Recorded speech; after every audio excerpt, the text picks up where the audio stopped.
अगर आपको stock market में 10-15 साल इन्वेस्ट करके भूल जाना है और आप कंपनी को ट्रैक भी नहीं कर सकते, तो आपका पहला चॉइस लार्ज कैप कंपनी या ब्लू चिप स्टॉक होना चाहिए।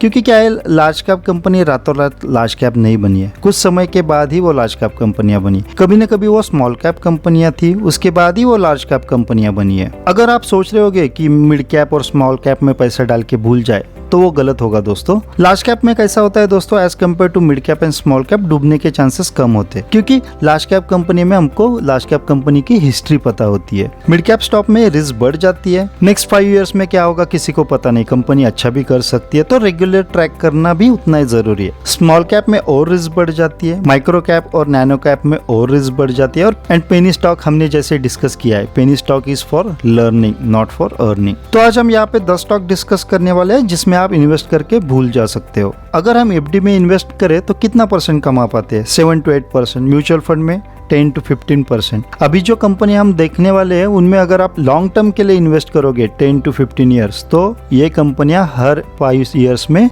डबल होने का दम रखती है। यहाँ पे सभी कंपनियों को डिस्कस करना पॉसिबल नहीं है। इसका मतलब ये नहीं है कि जो कंपनियां मैंने डिस्कस नहीं की वो खराब कंपनियां, ये गलत होगा दोस्तों। वीडियो शुरू करने से पहले अगर चैनल पे नए हो तो सब्सक्राइब कर देना और कंटेंट पसंद आए तो जरूर लाइक कर देना। फर्स्ट स्टॉक है एशियन पेंट, ये अपने सेक्टर का लीडर है। 5 साल के रिटर्न देखें तो 138% रिटर्न बना के दिए। अगले 5 साल इनका बिजनेस आराम से चलने वाला है। 5 साल में पैसा डबल होगा और उसके बाद में आपको कंपाउंडिंग का बेनिफिट भी मिलेगा। तो 65% बिजनेस इनका डेकोरेटिव पेंट में है और 20% बिजनेस इनका ऑटोमेटिव पेंट में है। तो आप इसको कंसिडर कर सकते हो, या आप बर्जर पेंट को भी कंसिडर कर सकते हो।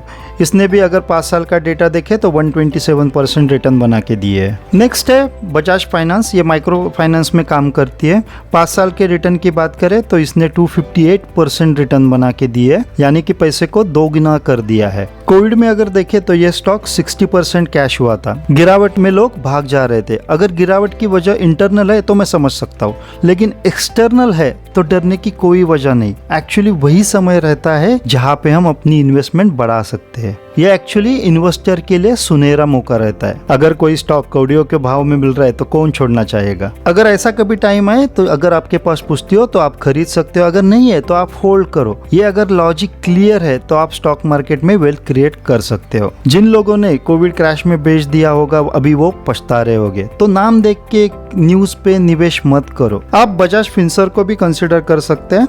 बजाज फाइनेंस कैसा है, फाइनेंस कंपोनेंट है। बजाज फिंसर में finance component plus insurance component है। आप बजाज होल्डिंग को भी कंसिडर कर सकते हो, लेकिन as compare to Bajaj finance and Bajaj Finserv ये थोड़ा स्लो चलता है। नेक्स्ट है एवेन्यू सुपरमार्केट यानी कि डीमार्ट। हम सभी को पता ही है कि डीमार्ट के बाहर कितनी भीड़ लगी रहती है और मैंने ये स्टॉक को कई बार कवर किया है। तो मुझे ऐसा लगता है कि ये कंपनी लॉन्ग टर्म में बहुत ग्रो करेगी। जिस प्रकार से वो एक्सपेंशन में काम कर रही है, इनका बिजनेस सालों साल चलता ही रहेगा। लास्ट 5 इयर्स में इसने 155% रिटर्न बना के दिए। तो इन सभी स्टॉक की एक खास बात है कि ये आपके पैसों को हर 5 इयर्स में डबल तो कर देगी और आपको कंपाउंडिंग का बेनिफिट मिलता रहेगा। नेक्स्ट है हिंदुस्तान यूनिलीवर। अगर आपको एफएमसीजी सेक्टर में इन्वेस्ट करना है तो हिंदुस्तान यूनिलीवर एक अच्छी कंपनी है। बहुत लोग नाराज हो जाएंगे कि मैंने नेस्ले और ब्रिटानिया को कवर नहीं किया, वो भी अच्छी कंपनी है, आप उनको भी कंसिडर कर सकते हो। नेक्स्ट है एचडीएफसी बैंक। अगर 5 साल का रिटर्न देखें तो इसने 64.33% रिटर्न बना के दिए।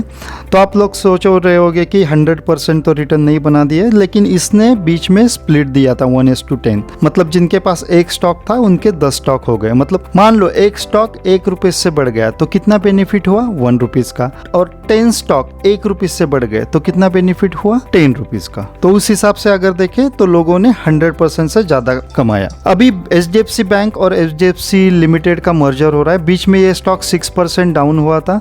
तो मुझे पर्सनली ऐसा लगता है कि डरने की कोई बात नहीं है। ये अपना बैंकिंग सेक्टर का बैकबोन है। ये कंपनी 5 साल क्या, अगले 20 साल 25 साल लाइफ लॉन्ग चलती ही रहेगी, ऐसा मुझे पर्सनली लगता है। बैंकिंग सेक्टर के स्टॉक की बात कर रहे हैं तो हम आईसीआईसी बैंक को कैसे भूल सकते हैं। ये बहुत ही शानदार कंपनी मुझे नजर आ रही है। जिस तरह से वो अपना बिजनेस एक्सपांड कर रही है, जिस तरह से वो काम कर रही है, मुझे इसमें बहुत पोटेंशियल नजर आ रहा है। अगले 5-10 ईयर्स में ये काफी अच्छा रिटर्न बना के दे सकती है, तो आप इसको भी कंसिडर कर सकते हो।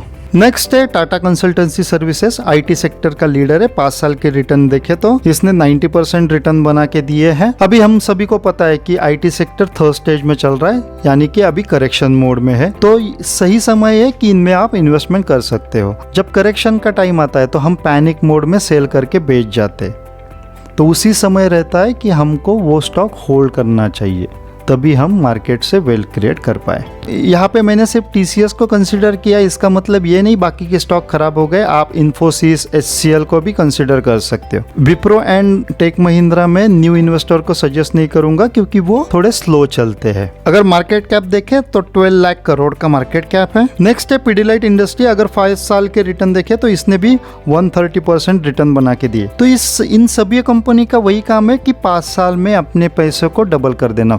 अगर 5 साल के लिए आप इन्वेस्ट करोगे तो 2x कर देना, अगर 10 इयर्स के करोगे तो 2x का फिर से 2x हो जाएगा, तो कंपाउंडिंग का आपको बेनिफिट मिलेगा। अगर इसका मार्केट कैप देखें तो 1.29 लाख करोड़ का है। अभी तक जितनी भी कंपनी हमने कंसिडर की, हर एक का market cap more than 1 lakh crore का है। एशियन पेंट का अराउंड 3 लाख करोड़ का है। बजाज फाइनेंस का 4 लाख करोड़ का है। डीमार्ट का 2.4 लाख करोड़ का है। एचयूएल का ऑलमोस्ट 6 लाख करोड़ का है। एचडीएफसी बैंक का 9.2 लाख करोड़ का है। आईसीआईसीआई बैंक 6.5 लाख करोड़ का है। नेक्स्ट है टाइटन कंपनी। अगर लास्ट 5 इयर्स का रिटर्न देखे तो इसने 187% रिटर्न बना के दिए हैं। ये कंपनी ज्वेलरी सेगमेंट में काम करती है। इंडिया में हमको सभी को पता ही है कि त्योहार कभी खत्म नहीं होने वाले, और इनके स्टोर विदेश में भी है, तो और वो एक्सपांशन पे भी काम कर रही है। तो मुझे लगता है इस कंपनी का बिजनेस भी अगले 5, 10 इयर्स, 15 इयर्स, 20 इयर्स चलता ही रहेगा, तो इसको भी आप कंसिडर कर सकते हो। तो जितने भी स्टॉक हमने कंसिडर किए वो सभी लार्ज कैप कंपनियां हैं। लोगों को फटाफट रिटर्न चाहिए, होल्ड नहीं कर सकते। तो देखो, स्टॉक मार्केट में कोई भी स्टॉक कंसिडर करो, सीधे लाइन में कभी मूव नहीं होगा, वो कभी ना कभी करेक्ट होगा ही होगा। और कई कंपनियां तो 1-2 साल कंसोलिडेट करते रहेगी। उस समय में अगर हम होल्ड नहीं करोगे तो फ्यूचर रैली हम मिस कर देते हैं, और उसके वजह से हम वेल्थ क्रिएट नहीं कर पाते। स्टॉक मार्केट में इन्वेस्टमेंट करना सिंपल है, लेकिन हम बहुत जल्दबाजी करते हैं। Due to lack of knowledge हम वेल्थ क्रिएट नहीं कर पाते। तो अगर आप यही फॉर्मूला को कंसिडर करोगे कि लार्ज कैप कंपनियों में इन्वेस्टमेंट करके अगर आप लंबी समय के लिए होल्ड कर सकते हो तो आप वेल्थ क्रिएट कर लोगे। ये वीडियो एजुकेशन पर्पस के लिए था, यहाँ पे बाइंग की कोई रिकमेंडेशन नहीं है। आप अपना फर्दर स्टडी करके फाइनेंशियल एडवाइज़र से डिस्कस करके डिसीजन ले सकते हो। अगर वीडियो पसंद आया तो ज़रूर लाइक कर देना, चैनल पे नए हो तो सब्सक्राइब कर देना। Thank you for watching and happy investing.